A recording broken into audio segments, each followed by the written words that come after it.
नमस्कार सभी को। दोस्तों, जब से मोदी जी सत्ता में आए हैं, कुछ हुआ हो ना हुआ हो, दो चीजें बहुत तेजी से गिरी हैं। एक तो रुपया का दाम डॉलर के मुकाबले, और दूसरा मीडिया की साख। गिरने को तो और भी चीजें गिरी हैं, लेकिन जो रफ्तार इन दोनों ने पकड़ी है ना, इसका कोई मुकाबला ही नहीं है। हर रोज ये एक नया रिकॉर्ड, अपना ही रिकॉर्ड तोड़ के सेट करते हैं। और ऐसे ही एक मामले पे आज हम चर्चा करेंगे इस वीडियो में।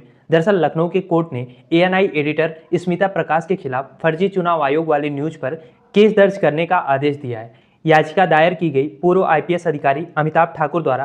तो आइए समझते हैं कि आखिर पूरा मामला है क्या, क्योंकि ये घटना केवल एक रिपोर्ट से या एक पत्रकार से जुड़ी हुई नहीं है, बल्कि इसका संबंध सीधे तौर पर हमारे लोकतांत्रिक संस्थाओं, मीडिया एथिक्स और जनविश्वास से भी जुड़ा हुआ है।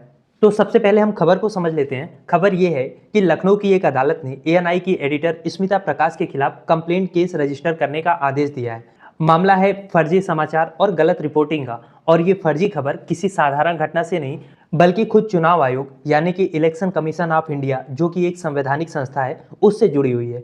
इसलिए आप समझ सकते हैं कि जब भारत के सबसे बड़े चुनावी रेफरी यानी इलेक्शन कमीशन का नाम लेकर कोई गलत खबर चलाएगा या गलत तरीके से खबर को फैलाया जाएगा, तो इसका असर कितना बड़ा हो सकता है समाज के अंदर। तो इसी को लेके एक्स आईपीएस अधिकारी अमिताभ ठाकुर ने कोर्ट में याचिका दायर की। आरोप यह है कि एएनआई ने चुनाव आयोग के नाम पर कई खबरें चलाई, जबकि वो चुनाव आयोग की ऑफिशियल स्टेटमेंट थी ही नहीं। उन खबरों को एएनआई ने पहले ब्रेक किया, जबकि आयोग ने अपना स्पष्टीकरण उसको लेके बाद में दिया। यानी पहले से ही पब्लिक को एक धारणा बना के दे दी गई, और बाद में आयोग ने अपना क्लैरिफिकेशन जारी किया। लेकिन तब तक जो नैरेटिव चलाया जाना था, जो नैरेटिव सेट करना था, वो किया जा चुका था। कोर्ट ने इसको प्रोसीजरली वैध शिकायत माना है और स्मिता प्रकाश के खिलाफ केस दर्ज करने का आदेश भी दे दिया है। 26 सितंबर को अगली सुनवाई होनी है, जहां पे अमिताभ ठाकुर अपने बयान का एफिडेविट जमा करेंगे। अब कायदे से देखा जाए तो ये जो खबर है, ये अपने आप में मीडिया को बहुत शर्मसार करती है। लेकिन भारतीय पत्रकारिता सबसे तेज बनने के चक्कर में, सबसे ज्यादा सरकार के लिए बैटिंग करने के चक्कर में दरअसल अपनी पत्रकारिता की जिम्मेदारी से कोसों दूर जा चुकी है। अब एएनआई जैसी एजेंसी जो देश विदेश की बड़ी खबरों को सेव करती है, उस पर यह आरोप लगना कि उसने अनवेरिफाइड रिपोर्ट को जारी किया है, और वो भी कॉन्स्टिट्यूशनल बॉडी इलेक्शन कमीशन के नाम से उसको जोड़ के चलाया है, तो ये अपने आप में कितनी गैर जिम्मेदाराना हरकत है। और फिर ऐसे पत्रकारों को, ऐसे मीडिया एजेंसी को ठीक करना, या यूं कहने ठीक करने की कोशिश करने के लिए अमिताभ ठाकुर जैसे लोगों का रोल अहम हो जाता है।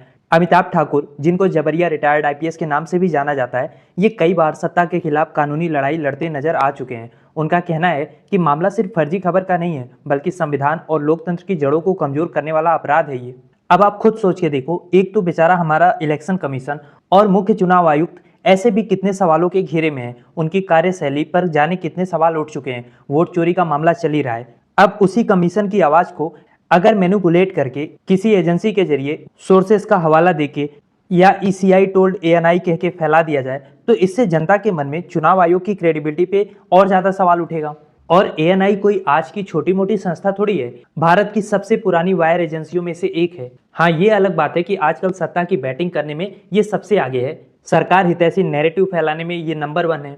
और भले ये अपने आप को कितना भी इंडिपेंडेंट होने का क्लेम करें, लेकिन आज के समय में इनकी हालत एक गवर्नमेंट माउथपीस बन के रह गई है। और इस दौड़ में ये अकेली नहीं है। अभी हाल ही में एंकर अंजना ओम कश्यप पर भी लखनऊ कोर्ट ने मामला दर्ज करने का आदेश दिया था। और दिलचस्प बात यह है कि ये मामला भी अमिताभ ठाकुर ने ही दर्ज कराया था। उन पर आरोप ये लगा कि उन्होंने 14 अगस्त 2025 को पार्टीशन एनिवर्सरी से जुड़ा हुआ एक शो किया, जिसमें ऐसा कंटेंट दिखाया गया जो सांप्रदायिक तनाव को बढ़ाता है। शो का टाइटल देख के ही आप समझ जाओगे कि उसका कंटेंट कैसा रहा होगा। शो का टाइटल था 4 करोड़ मुसलमानों में से सिर्फ 96 लाख पाकिस्तान क्यों गए, भारत विभाजन का मकसद पूरा क्यों नहीं हुआ। अब बताओ आप ही, क्या आपको ये दो संप्रदायों के बीच में एक असंतोष बढ़ाने की कोशिश ये नहीं है तो क्या है। ठाकुर साहब ने इसको खतरनाक, विनाशकारी और विभाजनकारी कहा है, और कोर्ट ने उनकी याचिका को स्वीकार भी किया है। इसीलिए मैं कह रहा हूं कि मामला सिर्फ एएनआई तक सीमित नहीं है, बल्कि प्राइम टाइम एंकर्स और मीडिया हाउसेस का जो पूरा नैरेटिव बिल्डिंग है, वो सरकार के लिए बैटिंग करते हुए नजर आएगा। नोएडा फिल्म सिटी सेंटर में बैठे कई चैनल और एंकर लगातार ऐसा माहौल बनाते हैं जो समाज में एक दूसरे को डराता है, एक दूसरे के खिलाफ जहर फैलाता है, और एक मेंटल टेरर का माहौल तैयार होता है। कोई हिंदू मुसलमान से डरता है, कोई मुसलमान हिंदू से डरता है। और ये सब करने का मकसद क्या होता है? ताकि मूल सवाल दब जाए, मूल मुद्दे गायब हो जाएं, और जनता के सामने केवल मैन्युफैक्चर्ड फियर को परोसा जाए। अब सवाल यहाँ पे ये आता है कि इस एएनआई वाले केस में क्या हो सकता है। देखिए, दो पॉसिबिलिटी सामने खड़ी हैं। अगर चुनाव आयोग मान लेता है कि एएनआई ने सच में उनका ही बयान पहले से दिया हुआ चलाया, तो खुद आयोग सवालों के घेरे में आ जाएगा कि आधिकारिक बयान उनकी वेबसाइट या सोशल मीडिया पर क्यों नहीं डाला गया, क्यों एएनआई को गोपनीय तरीके से ये चीजें बताई गई। और अगर आयोग साफ इनकार कर जाता है कि भैया हमने तो एएनआई को कुछ नहीं बताया और एएनआई ने अपने से ही गलत तरीके से खबर को प्लांट किया और उसको चलाया, इस केस में स्मिता और एएनआई दोनों की विश्वसनीयता पे गाज गिरेगी और जो कानूनी कार्रवाई होगा वो तो अलग चीज है। यानी दोनों स्थिति में झटका या तो चुनाव आयोग को लगेगा या तो मीडिया को लगेगा।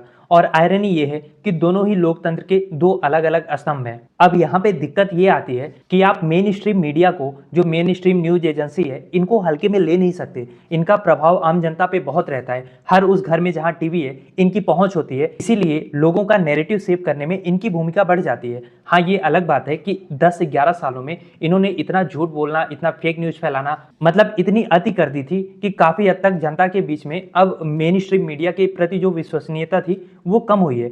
लेकिन ये भी हमें ध्यान देना होगा कि फेक न्यूज का मामला केवल भारत का मसला नहीं है। आप याद करिए, अमेरिका में 2016 का जो प्रेसिडेंट इलेक्शन था उसमें कैम्ब्रिज एनालिटिका और फेसबुक डेटा स्कैंडल दोनों ने कैसे चुनाव की दिशा मोड़ने की कोशिश की थी, ऐसा उनके ऊपर इल्जाम लगा था। जर्मनी हो, फ्रांस हो, ब्राजील हो, हर जगह डिसइंफॉर्मेशन कैंपेन लोकतंत्र को हिला रहा है। भारत के लिए ये खतरा और बड़ा हो जाता है क्योंकि यहाँ लाखों लोग, इनफैक्ट करोड़ों लोग उन एजेंसी को फॉलो करते हैं, उन टीवी न्यूज को देख के अपना पर्सपेक्टिव बिल्ड करते हैं, एक नैरेटिव अपने मन में बनाते हैं। और जिस तरीके से हमारी मीडिया सरकार के सामने एकदम लेट गई है ना, इतना तो बाकी देशों में भी अभी नहीं हुआ है। और अगर हम भारत में मीडिया और सरकार के रिलेशन को 2 शब्दों में, 2 सेंटेंस में समराइज करने की कोशिश करें ना, तो बस सिंपल सी चीज है, जो सत्ता के खिलाफ बोलेगा उसकी आवाज को दबाया जाएगा, उसको नौकरी से भी हाथ धोना होगा, उसका समाज में रहना मुश्किल होगा, उसको तरह तरह से एजेंसी परेशान करेंगी। और जो सत्ता के अनुसार बोलेगा उसको इनाम मिलेगा, सुरक्षा मिलेगा, प्राइम टाइम पे स्पॉट मिलेगा, मोदी जी खुद कॉल करके हाल चाल लेंगे।